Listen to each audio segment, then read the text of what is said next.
हम यहाँ पे देखना चाहते हैं कि जो हमारा पोर्ट रन कर रहा है उसको इंटरेक्टिव मोड में कैसे हमने असेस करना है। तो हम यहाँ पे वही कमांड चलाते हैं पहले kubectl get ports override से।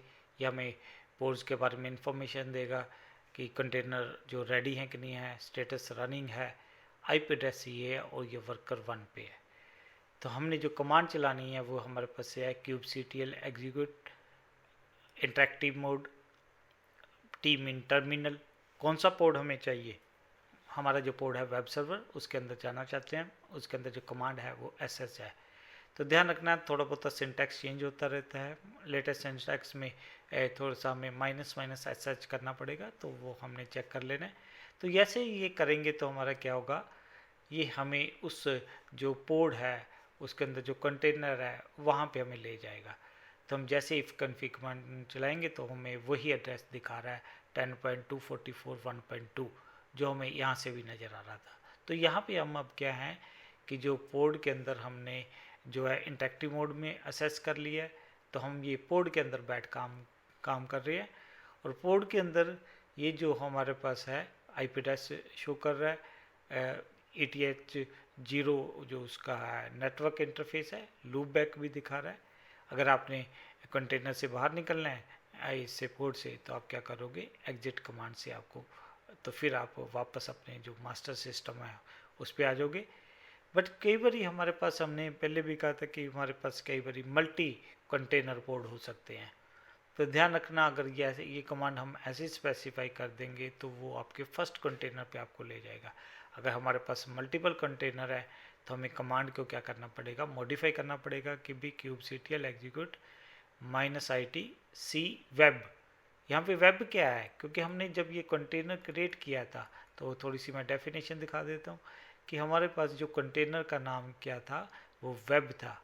अगर हमारे पास एक कंटेनर और होता है ABC सपोज, तो हम उसको सेस करना चाहते हैं तो हमें क्या करना पड़ना था, यहाँ पे हमें ABC स्पेसिफाई करना पड़ना था। बट यहाँ पे हम जो हमारे पास जो कंटेनर, एक ही कंटेनर है उस पोर्ट के अंदर वेब, तो उसको सेस करने के लिए हमने -c से कंटेनर का नाम स्पेसिफाई कर दिया। और ये किस पोर्ट के अंदर है, वेब सर्वर के अंदर, और हम चाहते हैं कौन सी कमांड चल जाए अंदर sh, तो ये हमें उसके अंदर ले जाएगा। तो हम वापस एग्जिट कर सकते हैं। अब हम थोड़ा सा चेक करना चाहते हैं कि पोर्ट कैसे कम्युनिकेट करते हैं, क्या उसका स्ट्रक्चर है, तो थोड़ा सा हम फिर अपने क्लस्टर को थोड़ा सा डिस्कस कर ले, क्योंकि ये जो नेटवर्किंग है वो बहुत ही इम्पॉर्टेंट है, उसको अंडरस्टैंड बहुत करना ज़रूरी है। तो यहाँ पे हमने एक डायग्राम स्पेसिफाई की हुई है कि हमारा ये worker1.example.com है, और यहाँ पे ये वाला हमारे पास एड्रेस है 192.168.142.131, ये वाला एड्रेस है। और जब हमने ये पोर्ट क्रिएट किया है तो उसको कौन सा एड्रेस मिल गया था हमारे पास, जो ये वाला एड्रेस हमें मिल गया था। तो हमने यहाँ पे एक जो वेब सर्वर पोर्ट क्रिएट किया हुआ है, तो जैसे हम उसके अंदर क्रिएट करते हैं तो हमारा एक उसके अंदर वेब कंटेनर रन कर रहा है, जो हमने किस इमेज से बनाया, nginx से। और बाय डिफ़ॉल्ट वो हमने चाहे स्पेसिफाई नहीं किया था, उसने कौन सा पोर्ट को एक्सपोज कर दिया, 80। तो अभी हमने जो इससे प्रीवियस है वो क्या करके देखा था, यहाँ से हमने कनेक्ट करके देखा था होस्ट से। तो थोड़ा सा इसको अंडरस्टैंड कर लें कि हमने ये क्या हम स्पेसिफाई करना चाहते हैं कि आउटसाइड टू पोर्ट नहीं एक्सेस कर रहा, होस्ट टू पोर्ट कर रहा है।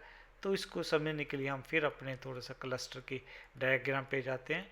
तो हमारे पास जो क्लस्टर है वो क्या है कि एक हमारे पास master.example.com सिस्टम है, एक worker1.example.com है, एक worker2.example.com है। ये जो है ये 3 VMs रन कर रही हैं हमारे केस में, CentOS VMs है, और इनके दो एड्रेस हैं, एक स्टैटिक और एक डायनेमिकली। तो हमारे केस में जो पोर्ट रन कर रहा है वो ये वाला है। तो हमें ये देखना है कि ये जो हम बाहर से इंटरनेट से, जैसे ये सब कुछ मैंने किस पे इंस्टॉल कर रखा है, अपने एक विंडो 10 लैपटॉप पे। अगर मैं विंडो के जो ब्राउज़र है मेरा, वहाँ से मैं जो पोर्ट को असेस करना चाहूँगा, तो मैं देखना चाहता हूँ कि वो मैं असेस कर पाऊँगा कि नहीं कर पाऊँगा पोर्ट का एड्रेस स्पेसिफाई करके। जहाँ क्योंकि हमारा पोर्ट इस नोड के अंदर रन कर रहा है, तो हम उस पोर्ट को इस एड्रेस के थ्रू भी असेस करने की कोशिश करेंगे, या इस एड्रेस या इस एड्रेस के थ्रू देखते हैं कि उसको असेस कर पाते हैं कि नहीं पाते। इसको हम ये भी बोल सकते हैं कि हम चेक करना चाहते हैं इंटरनेट से कि हम असेस कर पाएंगे की पोर्ट को नहीं कि नहीं। तो उसके लिए हम क्या करेंगे, इसको भी कनेक्ट करके देखेंगे, डायरेक्ट पोर्ट को भी। तो फिर वापस चलते हैं हम अपने डायग्राम पे। तो हम अब यहाँ पे जो हमारे पास डायग्राम है इंटरेक्टिव मोड में हमने देख लिया। तो हमने यहाँ पे जो बाहर वाला ब्राउज़र है, सपोज आप लोगों ने अपने ब्राउज़र पे ये टाइप कर दिया और मेरे सिस्टम पे वो पोर्ट चल रहा है, आप असेस नहीं कर पाओगे। तो ये हमें शो करता है कि हम यहाँ से बाहर से अगर हम सीधा इसका पोर्ट का एड्रेस दे दें फिर भी नहीं कनेक्ट कर पाएंगे। अगर हम उसका जो नोड के आईपी एड्रेसेस हैं, इस केस में हालांकि हम यहाँ पे सिर्फ 32 वाला शो किया है, इवन बाकी दोनों को भी अगर स्पेसिफाई कर दोगे तब भी वो हम कनेक्ट नहीं कर पाएंगे। तो इसलिए ध्यान रखना कि हम जो पोर्ट क्रिएट करते हैं उसको आउटसाइड से असेस नहीं कर सकते, बट अगर हम उस होस्ट के अंदर बैठ के उसको असेस करने की कोशिश करेंगे, जैसे हमारे केस में हमने क्या किया था, ये हम होस्ट के अंदर बैठे हुए थे। जहाँ थोड़ी सी हम ब्रीफ आउटपुट पे जाते हैं, हम मास्टर सिस्टम के अंदर बैठे हुए थे, वहाँ पे बैठ के हमने जब ये कर्ल या ई लिंक्स के थ्रू असेस करने की कोशिश की, वो हो गया।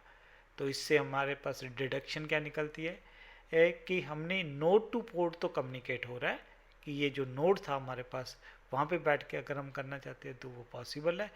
बट अगर हम असेस करना चाहेंगे आउटसाइड, जहाँ हम इसको आउटसाइड को इंटरनेट भी बोल देते हैं, तो ये हमें क्या कहेगा, कौन सी एरर दे रहा है, अनएबल टू कनेक्ट वाला मैसेज देगा। आगे हम ये भी देखेंगे कि क्या पोर्ट टू पोर्ट कम्युनिकेशन होगी कि नहीं होगी, उसके लिए में हमें कुछ और पोर्ट वगैरह क्रिएट करने पड़ेंगे। तो ये कम्युनिकेशन या नेटवर्किंग को समझना बड़ा ज़रूरी है। तो हम आगे वाले पोर्ट और क्रिएट करेंगे, फिर देखेंगे कि पोर्ट टू पोर्ट कम्युनिकेशन होती है या नहीं।